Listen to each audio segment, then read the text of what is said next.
In this video, I want to continue sharing some tips with young lawyers out there so that you can become a better medical malpractice trial lawyer. Today, I want to talk about what to do before you finish the examination of an expert witness. Hi, everybody. My name is Frank Spector. I am a medical malpractice lawyer in Maryland D.C. I've been doing this for over 33 years. During that time, I've had the privilege of representing thousands of people, helping them get the justice and compensation that they deserve. I was also an adjunct professor at my law school, so the things that I'm sharing with you are the same things that I've shared with them. Hey, if you're new here, please hit that like and subscribe button. That way you can take advantage of all of my free videos. So now you're finishing up the testimony of one of your expert witnesses, and it's been a long battle. You've had a lot of objections. You've had to go up to the bench. You may have had to take a lot of breaks. It could have gone on for a number of hours. And now you're ready to let that witness go to the other side for questioning. But before you do that, here's what I suggest you do.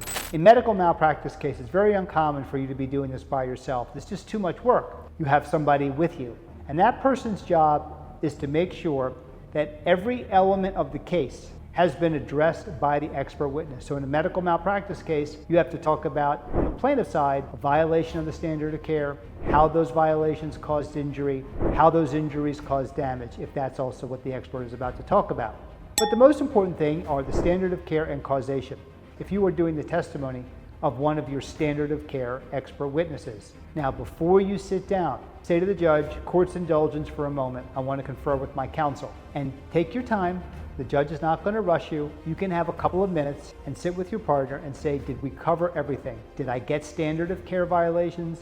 Did I get causation? Did doctors say things to a reasonable degree of medical probability? Did they say things that are possible that I need to go back and clean up? Is there anything that I'm missing? Because I'm not going to have another chance. Once I rest, I rest. And don't think that you can clear up a lot of these mistakes on redirect testimony, because redirect testimony only has to do with things that are covered and crossed. If you didn't cover standard of care properly, you didn't get reasonable medical probability clearly, you didn't get causation, don't think you're going to have a chance to clean it up on redirect testimony, because you're not. So take a moment before you rest that witness. Make sure that you've covered everything. Talk to your partner, and at the outset of the trial, make a pact with each other that when it's your witness, your partner is going to make sure they take notes to make sure everything was covered, and when it's their witness, you're going to do the same for them.